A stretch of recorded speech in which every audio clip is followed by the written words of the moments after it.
سمعوا ما أنزل إلى الرسول ترى أعينهم تفيض من الدمع مما عرفوا من الحق يقولون ربنا آمنا فاكتبنا مع الشاهدين۔ السلام علیکم ورحمۃ اللہ وبرکاتہ۔ الحمدللہ رب العالمین والصلاة والسلام علی رسولہ الکریم، اما بعد۔ محترم ناظرین، فکر آخرت کے 7ویں ایپیسوڈ میں آپ سب کا استقبال ہے۔ آج ہم قرآن مجید کا 7واں پارہ وَإِذَا سَمِعُوا میں فکر آخرت اور آخرت کی تیاری سے متعلق جو آیات وارد ہوئی ہیں ان کا مطالعہ کریں گے۔ محترم ناظرین، قرآن مجید کا 7واں پارہ، جیسے کہ ہم نے کہا کہ اس سے پہلے والے پارے میں حلال و حرام کے احکام بیان کیے گئے ہیں، اسی کو یہاں پر بھی جاری رکھا گیا ہے اور اسلامی طرز زندگی کے خد و خال کو بھی واضح کیا گیا ہے۔ اسی طرح اہل کتاب کے صفات اور ان کی کوتاہیوں کو بھی واضح کیا گیا ہے۔ قیامت اور آخرت کی تیاری پر ابھارنے والی آیات بھی اس پارے میں موجود ہیں۔ جہاں تک فکر آخرت کا تعلق ہے تو اس پارے میں سب سے پہلے اللہ تعالیٰ ایک اصول بیان کرتا ہے کہ اللہ تعالیٰ کن اعمال کو پسند کرتے ہیں اور کس قسم کے اعمال کو قبول کرتے ہیں۔ اللہ تعالیٰ کو وہی اعمال محبوب ہیں جو پاکیزہ ہیں۔ اللہ تعالیٰ سورہ مائدہ آیت نمبر 100 میں ارشاد فرماتا ہے قُلْ لَا يَسْتَوِي الْخَبِيثُ وَالطَّيِّبُ وَلَوْ أَعْجَبَكَ كَثْرَةُ الْخَبِيثِ فَاتَّقُوا اللَّهَ يَا أُولِي الْأَلْبَابِ۔ آپ کہہ دیجئے ناپاک اور پاک برابر نہیں ہو سکتے، اگرچہ کہ ناپاک کی کثرت آپ کو تعجب میں مبتلا کرے۔ فَاتَّقُوا اللَّهَ يَا أُولِي الْأَلْبَابِ، عقل رکھنے والے اللہ سے تقوی اختیار کریں۔ اللہ تعالیٰ کو وہی اعمال پسند ہے اور اللہ تعالیٰ وہی اعمال قبول کرتے ہیں جو اخلاص کے ساتھ اور اللہ کے نبی کے طریقے کے مطابق انجام دیے جائے، اگرچہ وہ کمیت کے اعتبار سے کم ہی کیوں نہ ہو۔ اس کے بالمقابل جو اعمال کمیت میں تو زیادہ ہو لیکن اس میں اخلاص نہ ہو، اس میں اللہ کے نبی کا طریقہ شامل نہ ہو، تو ایسے اعمال اللہ تعالیٰ کے نزدیک قابل قبول نہیں ہے۔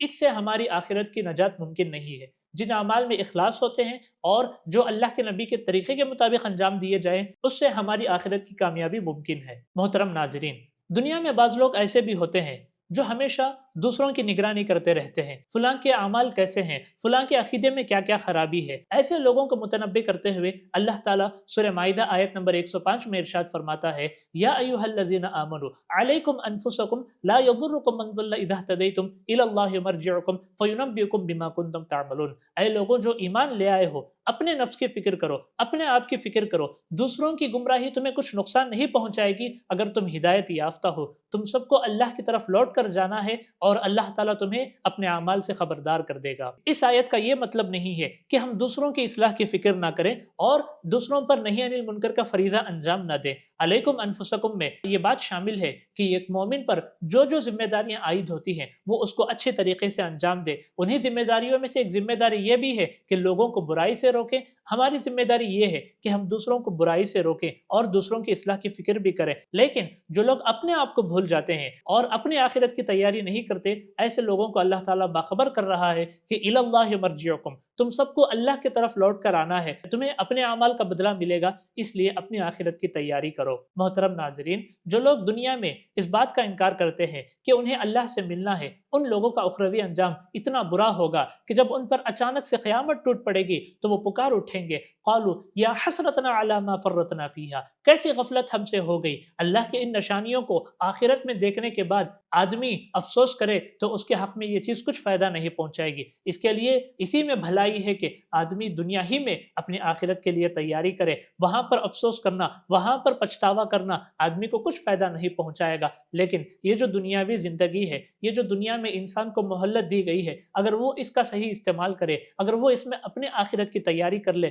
تو اس کو آخرت میں پچھتاوے کے بجائے ابدی نعمتیں حاصل ہوں گی۔ جو لوگ دنیا میں دین کو ہنسی مذاق بناتے ہیں، دین کو کھیل تماشا سمجھتے ہیں اور وہ لوگ دنیا کی اس دھوکے کی زندگی میں مبتلا ہوئے ہیں، ایسے لوگوں کا اخروی انجام کیا ہوگا؟ اللہ تعالیٰ سورہ انعام آیت نمبر 70 میں ارشاد فرماتا ہے وَذَرِ الَّذِينَ اتَّخَذُوا دِينَهُمْ لَعِبًا وَلَهْوًا۔ آپ ان لوگوں کو چھوڑ دیجئے جو دین کو ہنسی مذاق بنا رکھے ہیں، جنہوں نے دین کو کھیل تماشا بنا رکھا ہے، وغرتہم الحیات الدنیا، اور انہیں دنیا کی زندگی دھوکے میں مبتلا کر رکھی ہے، ایسے لوگوں کا آخرت میں کیا انجام ہوگا؟ اللہ تعالیٰ اس آیت کے آخری حصے میں ارشاد فرماتا ہے ایسے لوگوں کے لیے انکار حق کے معاوضے کے طور پر، ان کے اس عمل کے بدلے کے طور پر کھولتا ہوا پانی دیا جائے گا، اس انکار کے سبب میں انہیں دردناک عذاب دیا جائے گا۔ محترم ناظرین، قرآن مجید کے 7ویں پارے میں آج ہم نے فکر آخرت سے متعلق جن آیات کا مطالعہ کیا ہے اس کا خلاصہ یہ ہے۔ سب سے پہلی بات یہ ہے کہ اللہ تعالیٰ کو وہی اعمال پسند ہیں، انسان آخرت میں انہی اعمال کی بنیاد پر نجات حاصل کر سکتا ہے